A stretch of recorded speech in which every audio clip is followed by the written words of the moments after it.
So you're a small channel and you're super frustrated, massively annoyed with how YouTube is treating you as a creator. And on top of that, it feels like everybody else has a cheat code into the YouTube algorithm. I get it.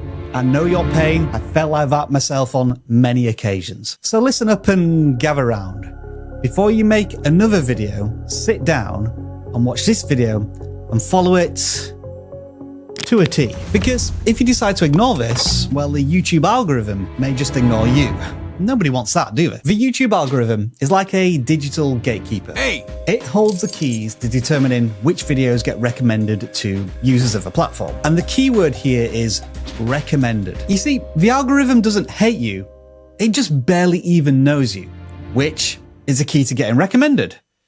You see the problem there. So how do you fix this? Rule number one of the YouTube algorithm, always has been, always will be, is to stop thinking about it from your perspective, the creator's point of view, and to start to approach it from a viewer's perspective. Because it turns out, thanks to YouTube, that it's actually the viewer who reaches out to you, not the other way around. It's the way YouTubers engineered this. They are laser focused on what each and every single individual viewer is up to on the platform. So how do you get summoned by the viewer? Well, it's both simple and complicated, as with everything on YouTube. If we strip everything back, the creator has one single role in this process: to satisfy the viewer. Whether it's to educate, entertain, inspire, motivate, generally speaking, you can succeed in changing the emotional state of the viewer, you've won on YouTube. So let's say you have your channel, you have your topic, and you have your target audience. How do you understand what that target audience wants to watch on YouTube? Well, every time a user comes onto the platform, YouTube records all of their activity in something that is commonly referred to as watch history. And according to the man who works at YouTube, who knows most about the YouTube algorithm, this is pretty important. We use the watch history as probably the most important signal that we know about a viewer to figure out what they might want to watch next. There, that's the easy bit. And you heard it straight from YouTube. And here comes the complex part, getting into people's watch history, especially if you're a small channel. It's hard, but it's not impossible, because if it were, small channels would forever remain small channels. And I know some of you in the comments will be arguing exactly that point. So what you need to do is to start building a solid foundation for your channel. Do that by building an audience,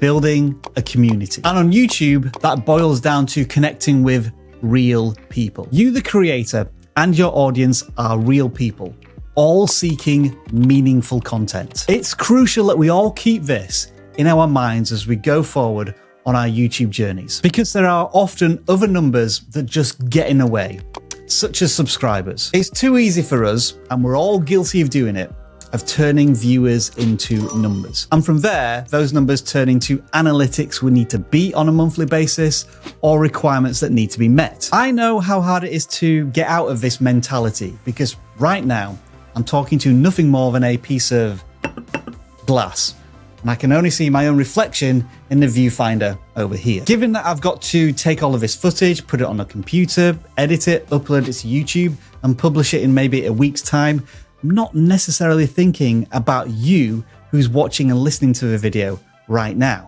It's really surreal when you put it like that. But that's the thing that matters most: how you consume the content. Now, I do understand that a higher subscriber count does have its advantages. Firstly, it adds to the channel's perceived authority, expertise, experience, credibility within the niche. This can attract the attention of brands and possible sponsorship deals, raising your channel's bottom line in terms of revenue. However, it's crucial to dispel a common misconception. A larger subscriber count doesn't grant you free reign over your content. Remember that the algorithm is prioritizing audience, interest, and intent. The case is, for most channels, they will have a fraction of the views per video than their channel size in terms of subscribers. PewDiePie has 110 million subscribers.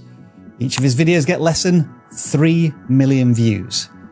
Not a very good conversion rate, but you would hardly call PewDiePie a failure, would you? If you are obsessed about subscribers, especially that first 1,000, let us know in the comments below how it feels working towards that goal. I'd be really fascinated to read your comments. And while you're doing that, wasting your time on subscribers, let's get back to what's important: the audience. Sooner or later, most creators will realize that they have to niche down their target audience, going deeper and deeper into the niche to find the ideal viewer you want to communicate with, and then going wider and wider over time to meet all of their needs. For example, who here is a skateboarding channel? None of you? Good, because the topic doesn't matter, but the lessons learned can be applied to everyone. 5 seconds after landing on this page, you can tell that the channel is all about skateboards, but also more specifically, electronic skateboards. The focus here is clear, instant, and instinctive. And so if we look for any popular electric skateboard review, say Ace-Deck Aries review, I may be pronouncing that wrong because I know nothing about skateboards,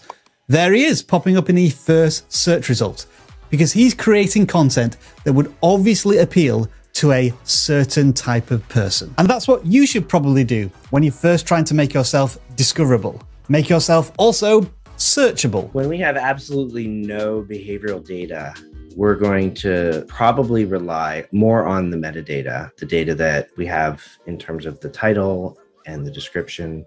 And I would say search is probably the first place for fresh videos. You upload a brand new video around Minecraft, we're going to consider that video when somebody searches for Minecraft based on the title and description. So it is true that when you have less videos in people's watch history, YouTube is relying more on specifically the metadata of your content, which means that your titles are absolutely crucial, but you should also probably spend a little bit more time on your descriptions and a tiny bit of time on those tags. Now, this skateboard creator also does a bunch of other content within their topic: reviews, reactions, tutorials, and more. So the creator has done 2 things here.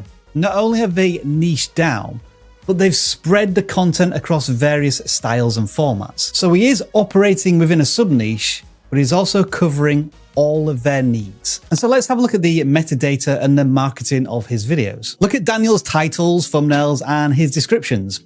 Everywhere you look, there are indicators of what this video and channel are about, which makes it much easier for both the YouTube algorithm and an interested audience to find him. Once you have a few videos up, you'll learn how often they are discovered through impressions. This basically is YouTube giving your content a chance. It will reward you with more impressions based on how often your video titles and thumbnails are clicked on, click-through rate, and how satisfied your audience is, watch time. So give your first few videos a better chance by making them more searchable. When people find these videos and watch them, it goes into their watch history. And if they're satisfied by the content, that's going to send positive signals to YouTube, who will then go and find similar viewers who watch similar videos and share your content with them. And then the real YouTube algorithm starts to turn its wheels. And hey, this is the beginning of your YouTube journey.